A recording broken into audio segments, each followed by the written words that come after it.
하나님 아버지의 말씀 읽고 말씀 나눕니다.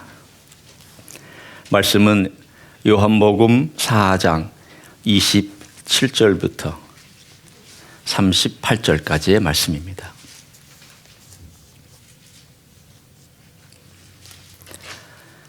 요한복음 4장 27절부터 제가 읽겠습니다.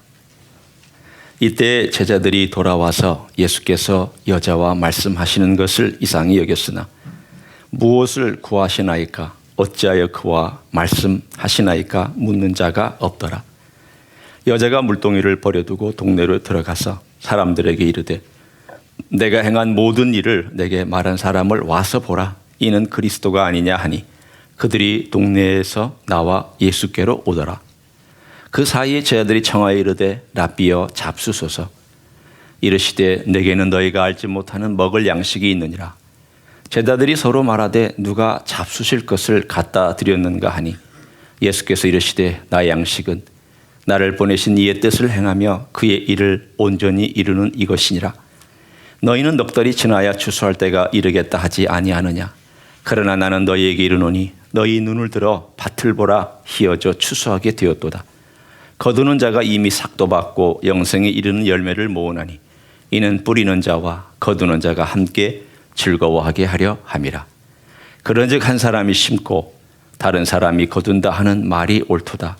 내가 너희로 노력하지 아니한 것을 거두러 보내었노니 다른 사람들은 노력하였고 너희는 그들이 노력한 것에 참여하였느니라. 아멘. 1950년대 구소련에 보리스 콘벨트라는 그런 사람이 있었습니다. 이 사람은 유대인이었고 의사였습니다. 유대인으로서 메시아를 믿지 않았습니다. 그냥 유대인으로 그리고 계몽적인 유대인으로 살면서 메시아는 이 세상 더 이상 없다. 그리고 우리는 이 문화에 어느 정도는 동화해서 살아야 된다. 그러면서 공산주의를 지지하고 사회주의를 지지했던 유대인 의사였습니다. 그런데 그가 사회주의를 지지한 사람임에도 불구하고 스탈린이 철권 통치를 할 때에 그에 관한 약간의 의심스러운 표현을 했다는 죄목으로 시베리아 수용소로 잡혀와서 거기에 죄수의 신분이 되었습니다. 죄수였지만 의사였기 때문에 그에게는 약간의 특혜가 주어졌습니다. 그 수용소 안에도 워낙 많은 병자들이 있었기 때문에 그 병자들을 돌보는 조건으로 조금의 더 먹을 수 있는 빵과 다른 죄수들이 누릴 수 있는 것보다 조금 더 자유와 그리고 그가 누릴 수 있는 조금의 여유가 있었습니다. 이 사람은 그 수용소에 있으면서 사회주의에 대한 환멸을 느꼈습니다. 아무 제목도 아닌 사람들이 잡혀와서 거기에서 죽어나가고 영양실조, 병, 핍박, 살인 이런 것들로 죽어나가는 현실을 보면서 그의 마음 가운데 회의가 들기 시작을 했습니다. 내가 지지했던 사회주의가 뭐냐? 내가 그렇게 열망하며 역사는 결국 사회주의로 귀결될 수밖에 없다라고 그렇게 지지했던 이 사회주의 현실이 여기에 이렇게 파멸과 죽음과 살인과 절망으로 나타나는 걸 보면서 그 안에 소용돌이치는 어느 것도 안정되지 않은 그런 마음을 느끼고 있었습니다. 어느 날 어느 사람이 자기에게 주기도문을 가르쳐 줬습니다. 그 마음에는 완강하게 거부했습니다. 예수라고? 우리 민족이 예수라고 하는 사람은 모르는 사람으로 우리가 취급하는데 그 사람을 내한테 소개한다고? 나는 이 사람과 전혀 상관이 없고 나는 예수라는 사람을 믿지도 않을 뿐 아니라 나는 그를 따라갈 마음조차 없다. 그런데 그 그리스도인이 같은 죄수의 신분으로서 그리스도인이 복음을 끊임없이 전했습니다. 그 마음속에 그 예수의 얘기를 들으면서 한편으로는 반발이 일어났지만 한편으로는 그 이야기를 듣고 있으면서 어떤 동질감 같은 것을 느꼈습니다. 예수? 지난 2000년 동안 핍박받아온 예수. 지난 2000년 동안 핍박받아온 유대인. 그런데 결국 그들을 죽이려고 하고 그들을 핍박했던 권세자들은 다 사라지고 살아남지 않았는가? 우리도 살아남았고 예수도 살아남지 않았는가? 그러면 거기에는 뭔가 있지 않을까?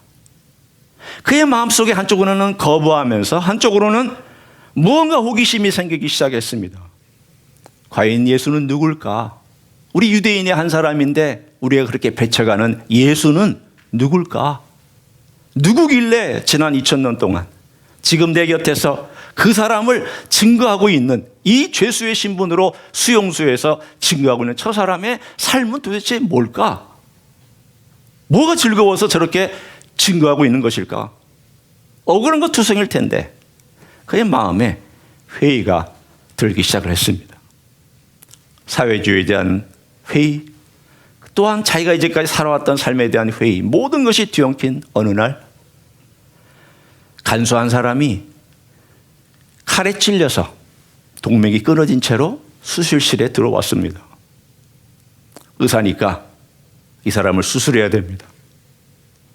그런데 간수들이 얼마나 악하고 사람들을 괴롭혔는지 그 마음속에서 이 간수를 보는 순간 복수해야 되겠다는 마음이 확 하고 끌어올랐습니다. 좋은 찬스다. 내가 수술하다가 동맥을 살짝만 연결하면 되지. 그러면 깨어났다가 다시 터져서 죽을 거 아니냐. 그러면 나는 의사로서 아무런 문제의식도 없고 사람들도 그것을 전혀 눈치채지 못하게 이 간수를 죽일 수도 있겠다. 그래서 수술을 시작할 때에 그의 마음속에 실을 꼬맬 때 살짝 조금씩 터질 만큼만 꼬매기 시작을 했습니다. 그때 그의 입에서 이런 고백이 튀어나왔습니다.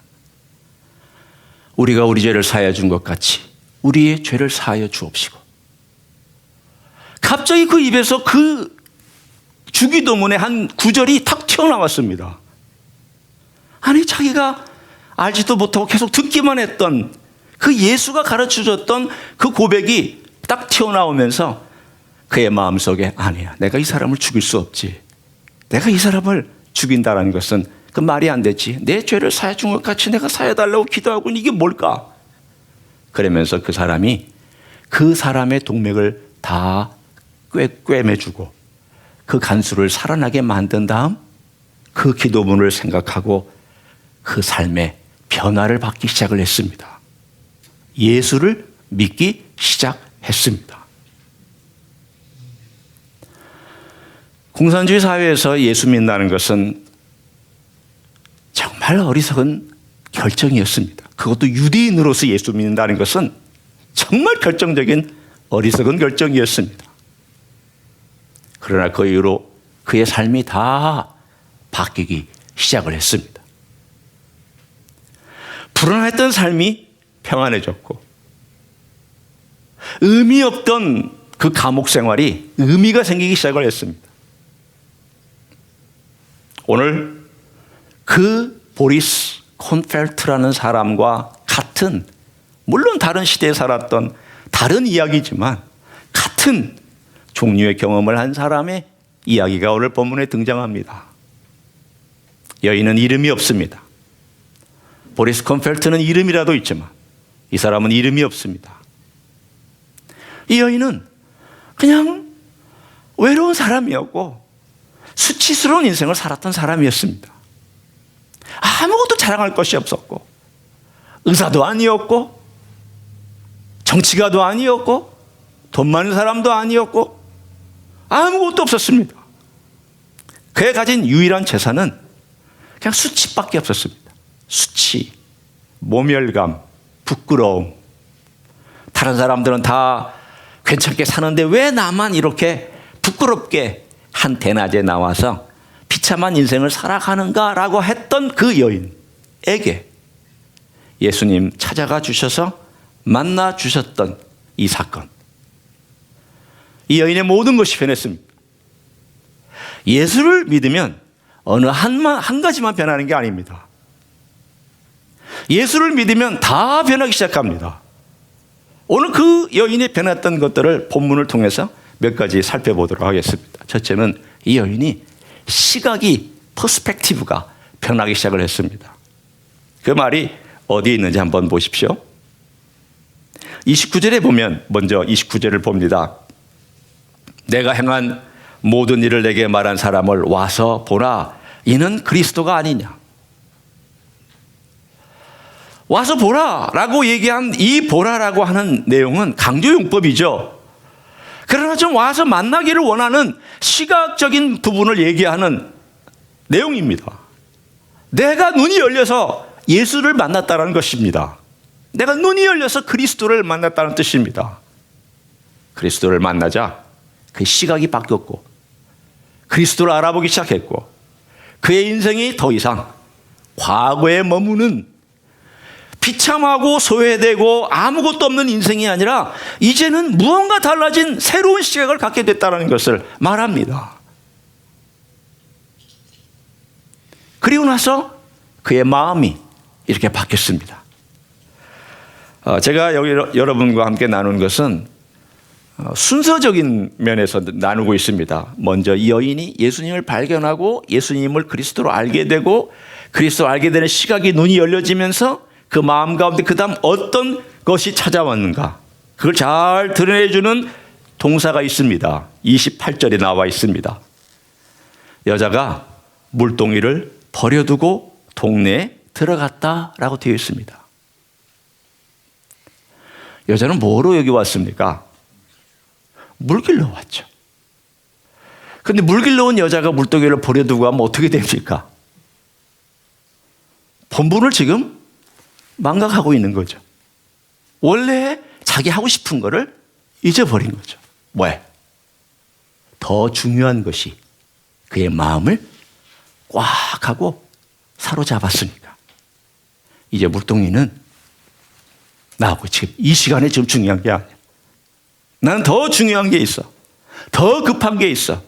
그리고는 물동이를 버려두고 그는 정신없이 뛰어서 동네로 갔습니다.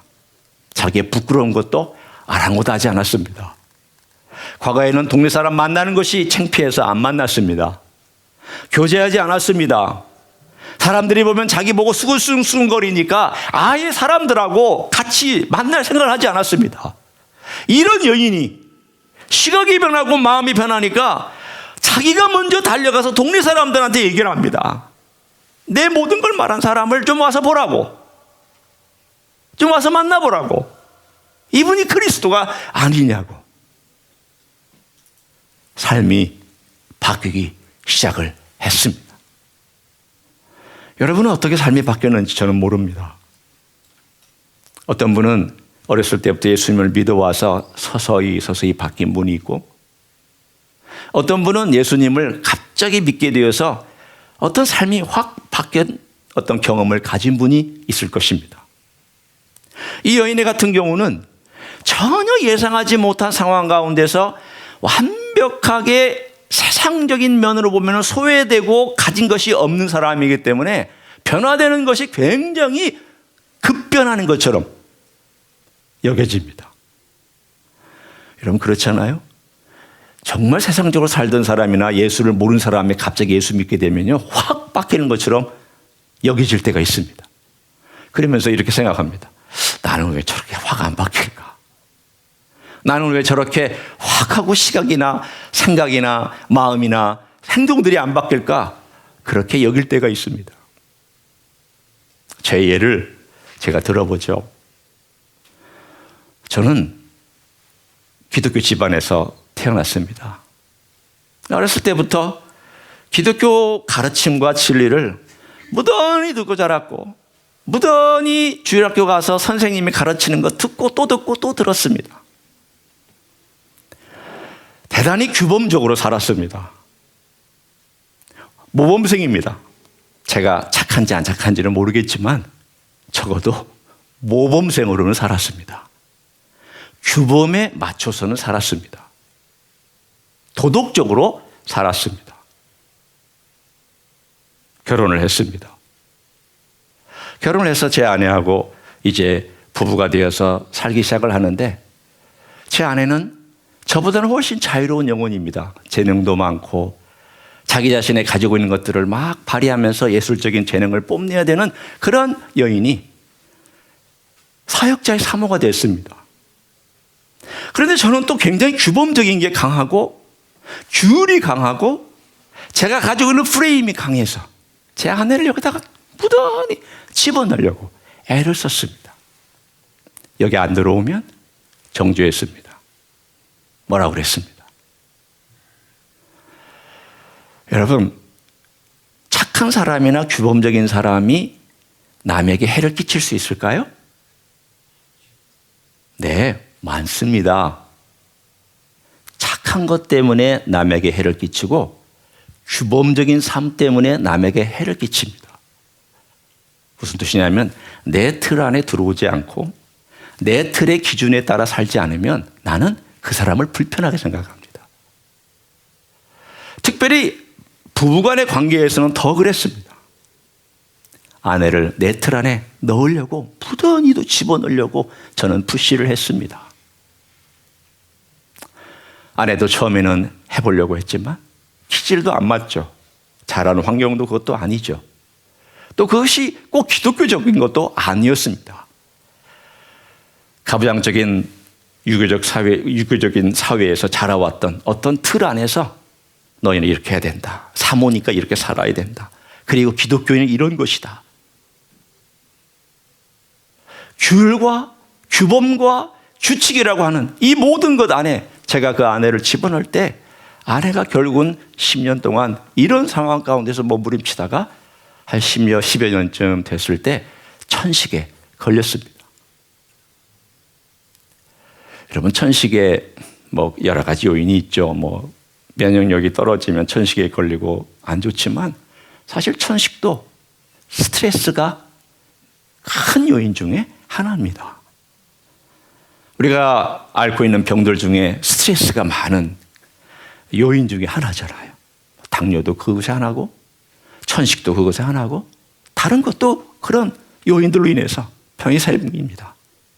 저는 그때 내 아내가 천식으로 고생할 때에 이렇게 생각했습니다. 보기에 겨워서 그러는데 도대체 왜 저렇게 아픈 거야? 나는 내가 가해자라는 걸 몰랐습니다. 아마 여성으로서는 공감하시는 분이 계실지 몰라요. 남자들은 모를 수 있어요. 그러나 저는 제가 가해자인 줄을 적어도 10년 동안에는 몰랐습니다. 저의 착함. 아마 제가 착하다 그러면 여러분 어떤 분은 그럴까요? 목사님이 착해요?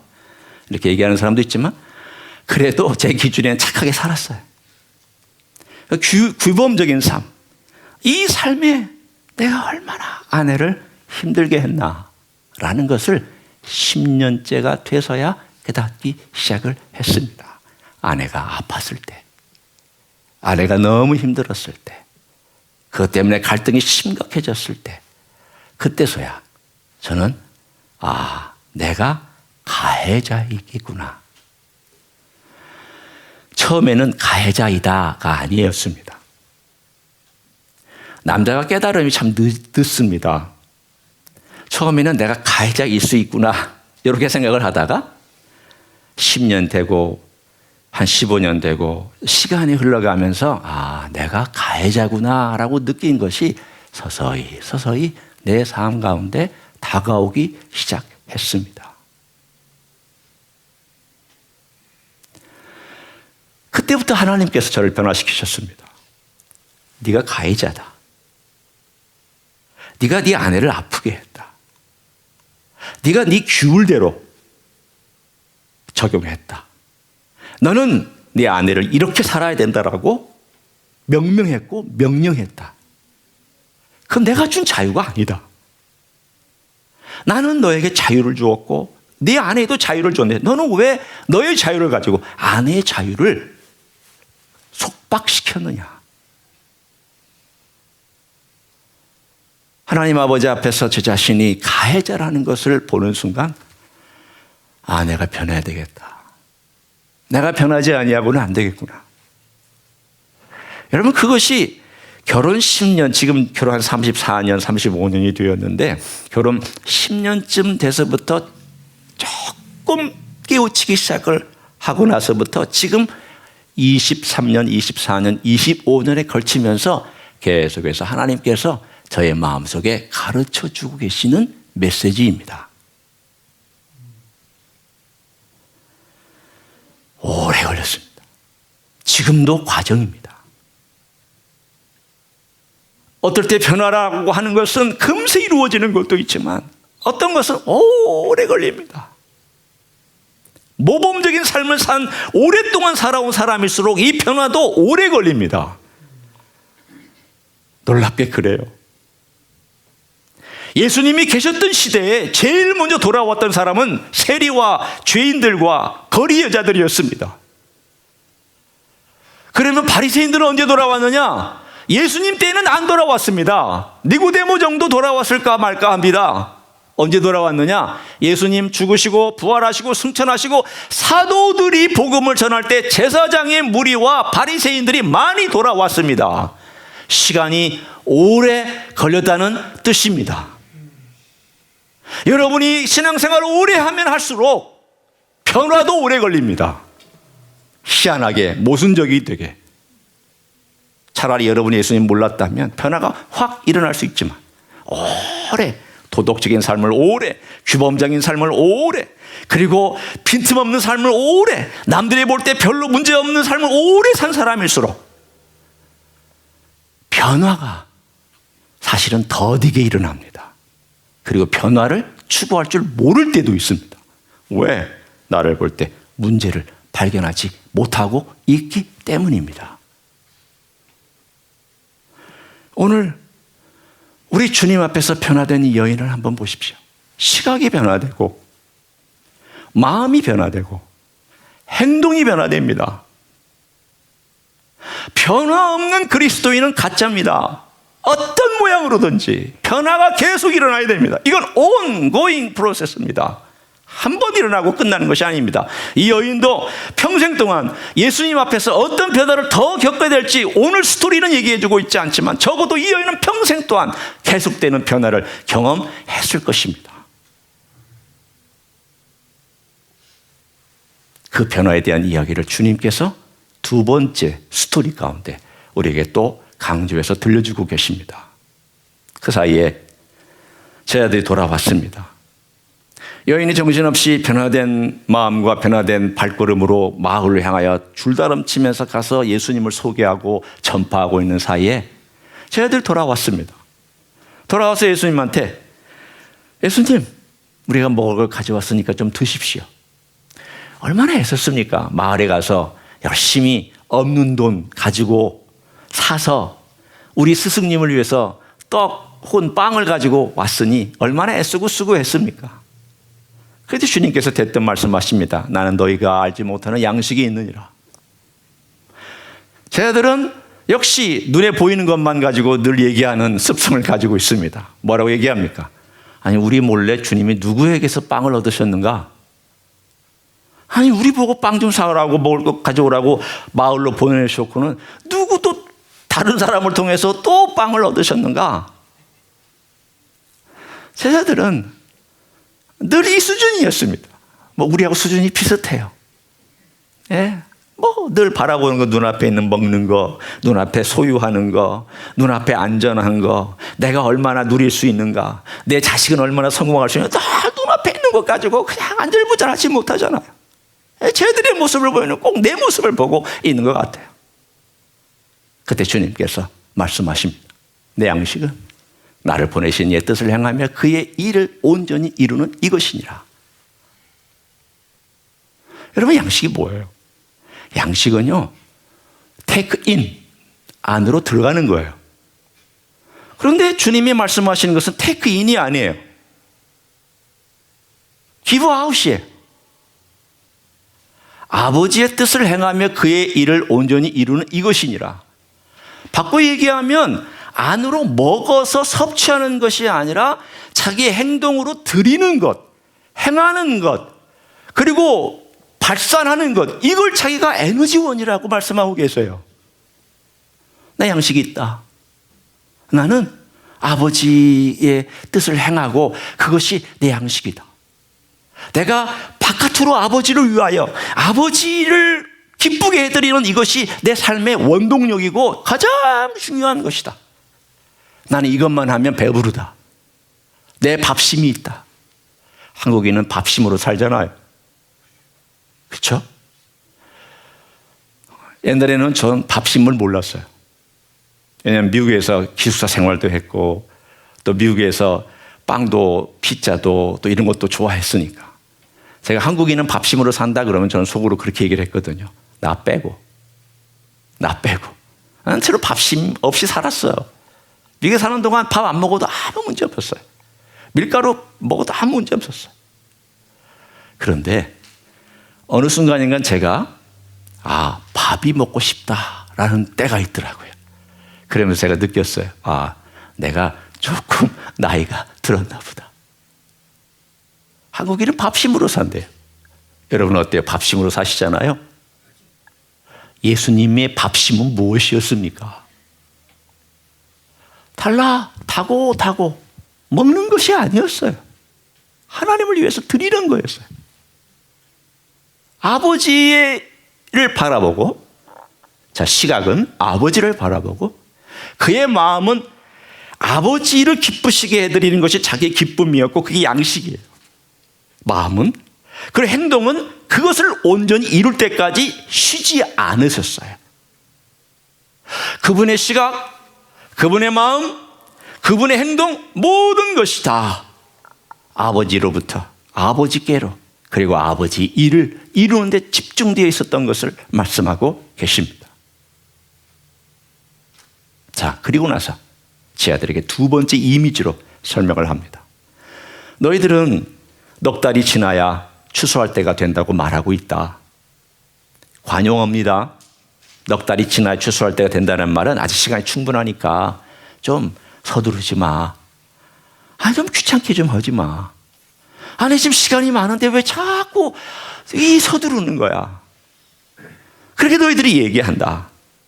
그렇지만 내가 너희들에게 얘기하는 것은 그 말이 틀렸다. 지금 추수할 때가 되었다. 왜 추수할 때가 되었습니까? 예수님이 오셨잖아요. 이제 예수님께서 십자가에서 죽으실 거잖아요.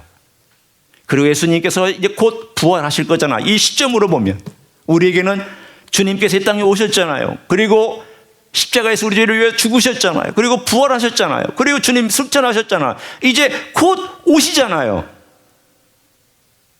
그럼 시점이 지금이잖아요. 그때보다 훨씬 더 추수할 때가 눈앞에 확 하고 다가왔잖아요. 이제는 볼 것도 없어요. 옛날에는 보라, 눈을 들어 보라 했지만 이제는 눈을 안 들어도 여기에 추수할 때가 와 있는 거예요. 제 말이 틀렸습니까? 그러나 주님께서 이 말씀을 하셨을 때에는 적어도 세 가지가 동일하게 세 가지가 있어요. 첫째, 너의 시각을 좀 살펴라. 눈을 들어 봐라 좀. 시각이에요. 두 번째, 우리의 마음이 어떤가 보세요. 36절에 거두는 자가 이미 삭도 받고 영생에 이르는 열매를 모으나니 이는 뿌리는 자와 거두는 자가 함께 즐거워하게 하려 함이라. 뭐가 즐겁다는 거예요? 추수하는 기쁨에 너희를 동참시키는 그 즐거움이 우리의 마음이 되어야 하고 그게 마음이라는 거예요. 두 번째는 마음이죠. 세 번째는 38절에 마지막이에요. 너희는 그들이 노력한 것에 참여하였느니라. 참여하라는 뜻이기도 하고 이미 참여하고 있다라는 뜻이기도 합니다. 세 가지를 제가 정리해 볼까요? 봐라. 두 번째, 기뻐해라. 세 번째, 참여해라. 첫 번째는 퍼스펙티브. 너 시각이 뭐냐? 눈을 들어 봐라.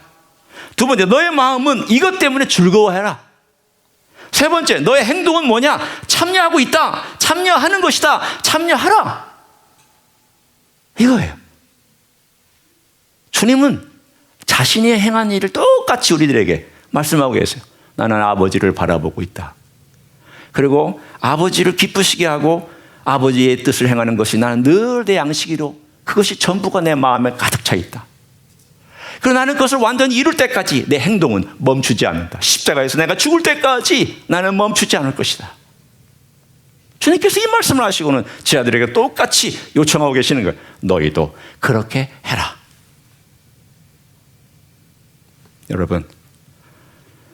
여러분이 하나님 믿고 예수님 믿고 나서 여러분의 시각이 바뀌셨어요? 과거의 것들, 과거에는 나 자신을 볼 때 절망스럽죠. 제가 저 자신의 모습을 보았을 때는요, 제 자신 속에 있는 이 모습 속에 있는 악 때문에 참 괴로웠습니다. 아, 내가 악하구나. 내가 참 악하구나. 그런데 거기서 머물지 않고 예수님의 보혈과 그 은혜가 필요해서 나를 씻어주고 내가 자유를 누릴 수 있고 내가 안전을 누릴 수 있고 평화를 누릴 수 있다는 것이 제 삶 가운데 바뀐 시각이에요.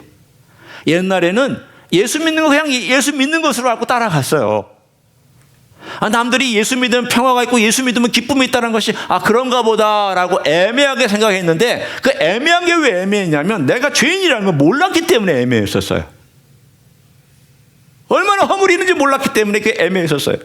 근데 그 허물과 죄를 깨닫고 나서부터 그것이 예수님께서 십자가에서 해결한 걸 알고 난 다음부터는 그게 그렇게 기쁘고 그렇게 감사하고 그렇게 귀한 보물처럼 여겨지기 시작을 했어요. 이거구나. 여러분, 제가 헬라어 히브리어를 몰라서 예수님의 진리를 몰랐습니까? 제가 신학을 공부하지 않아서 몰랐습니까? 여러분, 성경 정말 열심히 공부한 사람입니다. 창세기부터 요한계시록까지 66권에 대해서 달달달달 공부한 사람입니다. 제가 말씀을 몰라서 그렇습니까? 아니요, 제가 죄인인 걸 모르니까 말씀의 깊이와 넓이와 폭을 모르더라고요. 다 도덕과 윤리로 알았던 과거의 삶이 제 삶이었다면 죄를 깨닫고 나니까 내가 죄인이구나. 그러고 나서 그 죄가 씻기고 그 죄가 용서받은 것이 너무 좋고 감사해서 그게 복음이고 그게 기쁨이고 그게 예배고 그게 주님께서 나에게 바라시는 것이구나를 알고 이제는 달라진 시각과 달라진 마음과 달라진 삶으로 내가 어떻게 살아가야지라고 고민하기 시작을 했습니다. 보리스 콤펠트의 마지막에 이야기를 제가 여러분에게 전해드립니다. 그 시베리아 포로수용 감옥에서, 포로수용소가 아니고 죄수들이 있는 감옥에서 하루하루 살아가는 동안에 그가 수술할 때마다 발견한 것이 있었습니다. 수술하는 자리나 치료받는 자리에 오는 그 환자 죄수들을 보면 못 먹어서 영양실조로 또는 병으로 죽어가는 사람이 대부분이었습니다. 그 사람들을 열심히 수술해주고 열심히 치료해주고 하다가도 죽어가지만 그러나 그 사람들에게 주는 빵 급식이라는 게 있었습니다. 이거 먹고 좀 기운 차리라고, 그걸 회복하라고. 그런데 그 중에 자백을 하는 죄수들이 있었습니다. 이 죄수들 중에 간수편에 붙어서 간수들의 지저분한 일을 도맡아서 해주는 자벽부라는 그런 사람들이 있습니다. 감옥에 가면 다 그런 사람이 있잖아요. 그런 사람들은 이 식당에서 일하고 세탁소에서 일하고 뭐 다양한 분배해주는 그 역할을 하는 그런 사람들입니다. 이 사람들은 간수의 보호를 받고 혜택을 받아서 자유도 있고 빵도 더 얻어 먹습니다. 이 수술실에 배당되어 있는 자백부가 있었습니다. 이 자백부가 계속해서 이 환자들의 빵을 훔쳐먹는 거예요. 왜 훔쳐먹냐면 죽을 놈인데 뭐 내가 먹어야지. 살놈 살아야지. 그러니까 살아날 환자들도 음식을 못 먹으니까 영양실조로 계속 죽어나가는 걸 보면서 이 보리스 콤펠트가 이 사람을 간수한테 고발했습니다. 누가 아주 나쁜 짓을 하고 있다고. 환자들이 먹어야 될 빵과 죽을 훔쳐먹고 있다고 고발했습니다. 감옥에서는 고발하면 죽음입니다. 위험을 무릅쓴 거죠. 목숨을 무릅쓴 겁니다. 그랬더니 간수가 고발이 들어왔으니까 그 자백을 하던 죄수를 3일 동안 독방과 아무것도 없는 곳에 가둬놨습니다. 문제는 3일 후죠. 풀려나면 어떤 일이 벌어질 건가는 눈에 불을 보듯 뻔한 이야기입니다. 생명의 위협을 느꼈습니다. 그래서 그는 자기의 숙소에 가서 자지 않고 수술실에서 잠을 잤습니다. 어느 날 한 젊은이가 수술을 받으러 들어왔습니다. 암이었습니다. 장에 암이 있어서 이 암을 떼어내는 수술을 해야 되는 큰 수술을 하는 그날 오후부터 이 지금 마취제를 주사해 놓았기 때문에 비몽사몽간에 있는, 그러나 뭔가 좀 소리는 좀 들리는, 듣고 있는 이 젊은이를 향하여 이 보리스 콘펠트가 자기 간증을 시작합니다. 어떻게 믿어왔으며 자기가 어떻게 예수님을 알게 되었으며 유대인으로서 어떻게 메시아를 영접했으며 나는 이 땅에 살아가고 있는 동안 정말 이 감옥이, 여기가 자유롭고 안전하고 평화로운지에 대하여 계속 이야기를 나눴습니다. 이 환자는 비몽사몽간에 계속 듣고 있습니다. 지금 마취제를 맞았으니 잘 들릴 리가 없어서 어떤 건 듣고 어떤 건 못 들었습니다. 지금 제가 나누는 이야기는 이 사람이 들은 이야기를 제가 여러분에게 전해주고 있는 거죠. 이 젊은이가 계속 듣고 있을 때 마지막에 들었던 메시지가 이거였습니다. 이 보리스 콘펠트가 말하기를, 나는 여기에서 받고 있는 형벌이 부당하다고 생각하지 않는다. 부당한 형벌은 없다. 처음에 나는 여기 와서 있는 것 자체가 너무 억울했고 답답했고 부당하다고 생각했지만 내가 예수를 믿고 나서는 난 부당하다고 여기지 않게 되었다. 한번 생각해봐라. 촘촘한 찬빗으로 너의 머리를 긁으면 거기에 뭐가 묻어나오지 않느냐. 내가 그랬다. 촘촘하게 내 마음을 살펴봤더니 내가 징벌을 받지 않을 만한 사람이 아니라 나는 당연히 징벌 받을 만한 사람이라는 걸 알게 되었다. 나는 이곳 보로스 수용소에서 내가 받고 있는 징벌이 얼토당토하는 것이라고 생각하지 아니하고 나는 이것보다 더 큰 징벌을 받아도 마땅한 사람이다 라는 생각을 하게 되었다. 그럼에도 불구하고 나는 주님 안에서, 예수님 안에서 자유하고 부끄럽지 않고 평화를 누리고 살고 있다. 그 말까지를 기억하고 이 사람 기절했습니다. 열악한 환경 속에서 수술을 하고 있으니 얼마나 양이 되는 마취제를 맞았겠어요. 고통 가운데 수술을 받고 그래서는 기절한 것처럼 기절했다가 그 다음날 한참 된 늦은 아침이 돼야 깨어났습니다. 그런데 그 병실에, 수술실에 어수선한 발걸음 소리가 들려서 가까스로 의식을 깨어나서 무슨 일이냐고 물어봤더니 지난밤 그 악심을 품은 자백부가 몰래 들어와서 망치로 이 보리스 콘펠트의 머리를 쳐서 그를 죽였다고. 그래서 그 시체를 지금 처리하는 과정에 이렇게 분주하다고 얘기를 나눴습니다. 결국 그는 죽었습니다. 이 젊은이가 누군지 아십니까? 여러분도 알만한 사람입니다.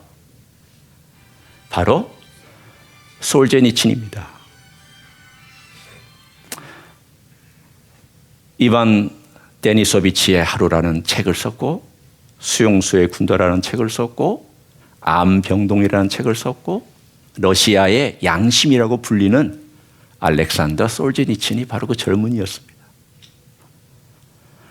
그 유대인 의사는 이 사람이 유명하게 될 거라고 생각도 못하고 그냥 젊은이 시절이었으니까 젊은이에게 갇혀왔던 그 수용소에 갇혀왔던 그 젊은이에게 암에 걸려서 고통받는 젊은이를 수술해주고 수술한 다음 그 사람은 죽었고 피살당했고, 이 이야기는 그대로 묻힐 뻔하다가 이 솔제니친이 나중에 작가가 되고 유명하게 되어서 이 이야기가 세상으로 흘러나오게 됐습니다. 여러분, 한 사람이 변하면 세상이 변합니다. 그 하나가, 그 한 사람의 간증이 또 한 사람에게 전해지고, 그 또 한 사람의 간증은 뭐 한 사람에게 전해질 수 있지만 여러 사람들에게 전해져서 감동을 주고 영혼을 구원하고 새로운 역사를 일으킵니다. 주님께서 우리에게 원하시는 게 있습니다. 그것은 이 땅에 살아가는 동안 너의 초점이 어디에 있느냐? 너는 네 눈을 어디에 두고 살아가느냐? 너 먹고 마시는 것과 너의 안전과 너의 건강과 너의 미래와 너의 노후와 그리고 너의 집과 너의 재산과 네 자식과 여기에 모든 초점이 가 있느냐? 아니면 눈을 들어서 하나님의 나라를 바라보고 나의 나라를 바라보고 살아가느냐? 뭘 보고 있느냐? 너의 시각 좀 체크해라. 둘째는 네 마음의 즐거움이 뭐냐? 뭐가 그렇게 즐겁냐? 먹는 게 즐겁냐? 돈 추구하는 게 즐겁냐? 갖는 게 즐겁냐? 뭐가 그렇게 즐겁냐? 나는 아버지의 뜻을 이루고 그 일을 온전히 이루는 것이 내 즐거움이다. 제일 큰 즐거움이다. 난 그거 외에 다른 것 추구하지 않는다. 아버지 뜻을 위해서 그 십자가에 죽으실 때까지 쉬지 않고 일하셨습니다. 셋째는 그 행동을 끝까지 하셨습니다. 도저히 멈추지 않았습니다. 괴롭다고 힘들다고, 사탄이 유혹한다고, 겟세마네 동산에서 괴롭다고 힘들다고 이 잔을 옮겨달라고 기도를 하셨지만 그날 끝까지 그 일을 완성하셨습니다. 이제 우리 차례죠. 우리 차례예요. 여러분 어떻게 사시겠어요? 어떤 주님의 음성을 듣고 여러분의 마지막 생애에 이 보리스 컴펠트처럼 이 사람보다 열악한 상황은 아니잖아요. 이 사람보다 버림받았다고 느낄 만한 환경은 아니잖아요. 이 사람보다 열악한 환경에 사는 분은 없잖아요. 적어도 여기는 없어요. 가장 불평할 수 있고 가장 저주할 만한 상황 속에서도 이건 내가 당연히 받아야 될 형벌이 아니, 나는 이것보다 더 큰 형벌을 받을 만한데 나는 예수님 때문에 여기가 너무 자유로워, 너무 안전해, 나는 기뻐. 그래서 보는 사람마다, 보는 환자마다 예수를 전하고 예수님을 증거했던 그런 삶을 살았던 그 삶을 살아가시겠는가? 저에게도 도전이고 여러분에게도 도전입니다. 예수님 오실 때 얼마 안 남았다고 늘 말하지만 말만 하지 말고 우리가 어떻게 살아갈지를 구체적으로 생각하고 구체적으로 행동에 옮기는 여러분 되시기를 예수님의 이름으로 간절히 축원합니다. 기도하시겠습니다.